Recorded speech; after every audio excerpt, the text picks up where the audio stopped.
So Robert, when somebody gets in trouble in the military, there are typically two types of things that can happen to them. They can face military justice action or an administrative action. What are some of the military justice actions that a soldier or other service member could face in the military? So they could get an Article 15. Non-judicial punishment? Non-judicial punishment, correct. Or they could get a court-martial, either summary court-martial or a court-martial in front of a military judge. Okay. And those would be general or a special court-martial? That's correct. Now, a service member can also choose to be tried in front of a panel of members, right? That's correct. If they are an enlisted individual, they can get enlisted individuals of at least the same rank or higher that can be on their board. I think it's 1/3 on the panel. On the right. panel. And in the civilian world, that's just like a jury. That panel is just like a jury. Right. And when a soldier faces a court-martial, there are rules that protect them, the Manual for Courts-Martial and the Uniform Code of Military Justice. Do those rules apply if you're facing a civilian court? Those rules are unique to the military court system. They are, now there may be some similarities in the things that happen in civilian court as in military court, but they are unique to the military court system. And I suppose that's a reason why a service member who's facing unique military charges should look for a unique military lawyer like the law office of William Helixon. That's correct. If you're charged with a crime in the military, you should get a lawyer that has some experience in the military field. Because if not, there's a chance that they could go on the wrong path for you, and then you're facing significant consequences for that. Got it. And so the other type of actions that a soldier or service member could face are these administrative actions. What are some of those administrative actions? So if you were to commit a crime, not in the military, but in the civilian sector, it doesn't even have to be near your home. It could be, or where you're stationed at, it could be anywhere. You could be discharged from the military for that crime. And so these discharges, you're talking about just a paper drill, right?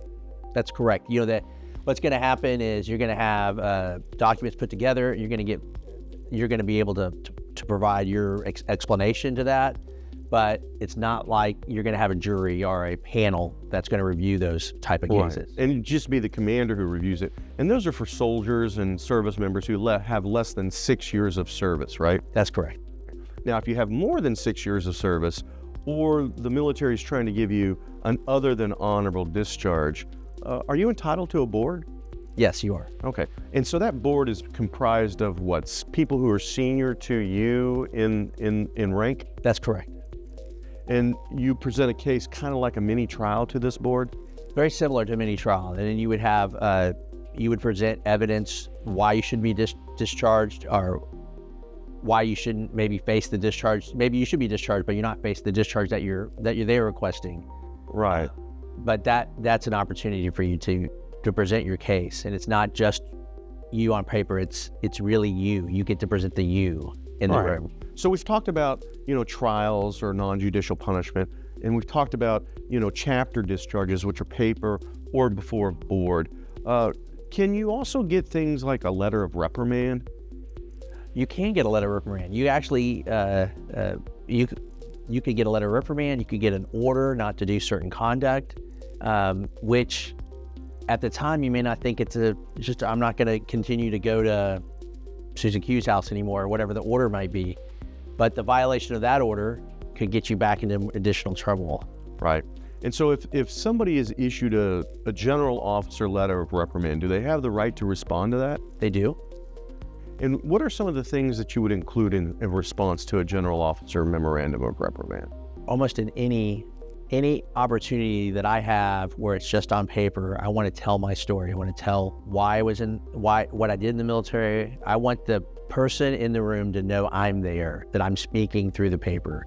And then if I can give an explanation, I'll try to give an explanation on why or why not the conduct occurred. Sounds like your written response wants to humanize. You want to make that person on paper appear real. Is that correct? Yeah, that is correct. You will miss an opportunity if you do not if you're not showing that you're in the room. Even though it's on paper, you're not in the room at the time of that review. All right. We are the law office of Will M. Helixon. We are your warrior advocates. You defend the nation. We defend you.